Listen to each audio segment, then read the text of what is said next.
Okay, Oh, thank we're you. there. I'm sorry. I thought And Matt I'll was go saying. faster. I'll go Is faster. that what you were saying too? That's what I was saying. All right. Thank you. And so, anyhow, I don't like to look unkempt. I'm Now you look great. such a beautiful moving star.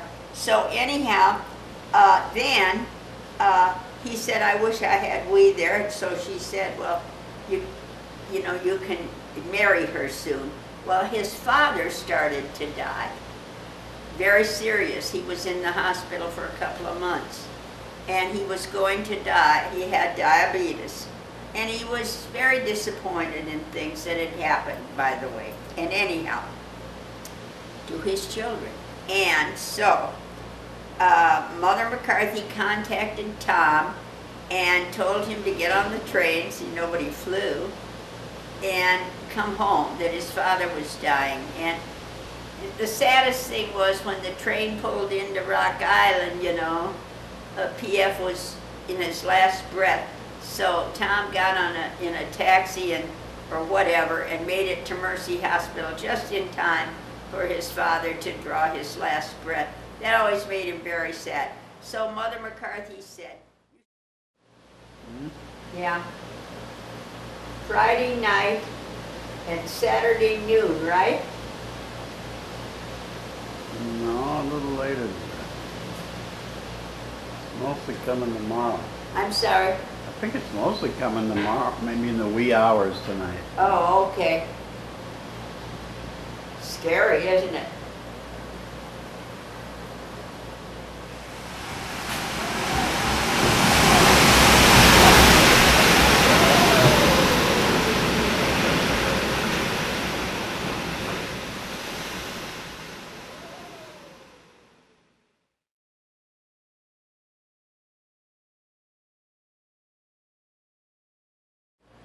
Do you want to shoot some more? We're shooting, buddy. We're shooting.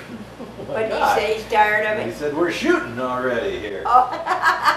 All right, listen. Tell us a little about those summers in Dubuque. Okay, well, I was wondering Tell me if I was 9 or 10. I went to Dubuque. Oh, everything was so perfect. And I would go up there with my suitcase, you know, my Auntie Pearl came and got me. Chug, chug, chug, chug, chug. He had one of the first cars.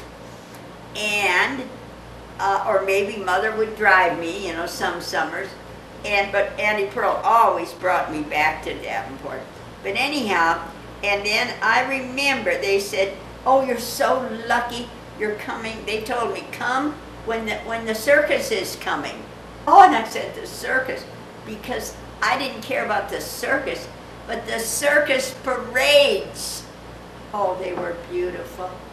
And there they were on 1268, remember that, Locust Street, you'll always have that address. Because 4 years ago I went there and called on the fellow. There was a drug place, but oh, I loved it. He was selling jewelry, oh yeah, huh? And so anyhow, my relatives told me that, you know, he was also selling drugs. I don't know if that's true, but I prefer to believe that. Oh, he loved that. They had the iron picket fences made out of iron, and I sat out there on a little thing near the fence and watched the parade. Oh, I was ecstatic. I was ecstatic, you know, and I just screamed with joy when the girls would come by with their sequin, you know, poor people, for God's sakes, with their little sequin tops and their skirts and wave, and you know, they throw things to you, you know, and oh, I just thought it was a most beautiful world. Why didn't everybody want to join the circus?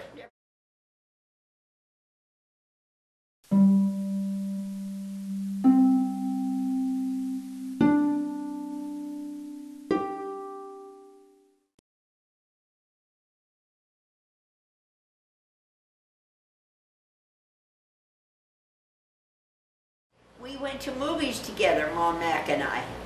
And then she always said, now, in the movie, if something happens, she said, when that man in the movie, when the hero, when he had his girlfriend, and after she left, he straightened his tie and everything, And you said, what did he do that for, Mom Mac? She said, everybody laughed, remember? And I said, yeah.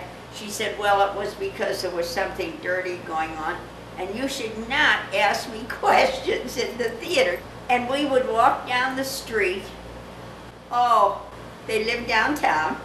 And I know I can do the walk. I went there recently, 5 years ago, and did the walk down the street, turn to the right, down to the Strand Theater. She said, yes, but you mustn't, don't ask me any questions. You can ask me questions afterwards. And I said, okay. And we'd get maybe an ice cream cone afterwards and walk home.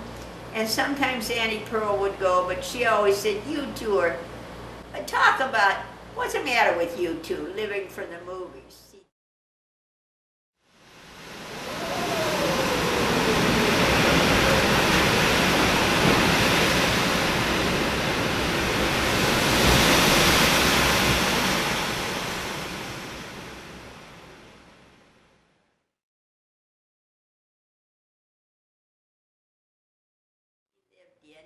And we stopped at Trinkle's Meat Market. Now, people who know Dubuque say, I can't believe that you can remember that name.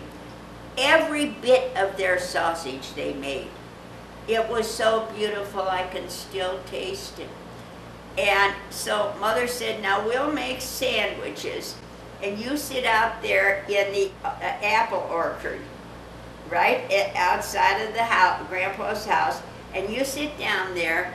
And it was Bud and me and Tom DeRay and Bill DeRay, and maybe there were more of us, maybe Jim McCabe or Jack, but we sat there, and then Mother and Vi came out with sandwiches made, and I've never forgotten it, of Trinkle's summer sausage, with no fillers in it or anything. I can still taste it. So beautiful. And really good summer sausage is so beautiful. And then on top of that, they had, just a minute, blackberry preserves. It's a wonderful sandwich, Pat. I've tried to duplicate it many times. And we were all had as many as we wanted of those sandwiches and lemonade. That's the best meal I ever had. And we talked about it and talked about it. And I said, do you like this? And we all talked it over and said, it's the best food we've ever had. Earlier in the evening, I want to say about 2 hours ago, but they popped right back on. Mm-hmm. Wow. So it's getting worse then, it's not getting better? It's not getting better, it's getting worse. Okay, yeah, that central area of the storm right now, that eye wall is moving right into your area now, so you're going to get the worst of it for the next 30 minutes or so. You were exactly correct when I called and talked to you about 30 minutes ago, that it was going to get bad in 30 minutes, and it's pretty bad right now. I would not walk out in it at all. Now, you said there were people walking around before. Are they still walking around? No more. No, not anymore. They can't walk out in there. They'll get knocked down. Wow. Yeah, it's blowing pretty good. What you're looking at right now, kind of describe what you're looking at.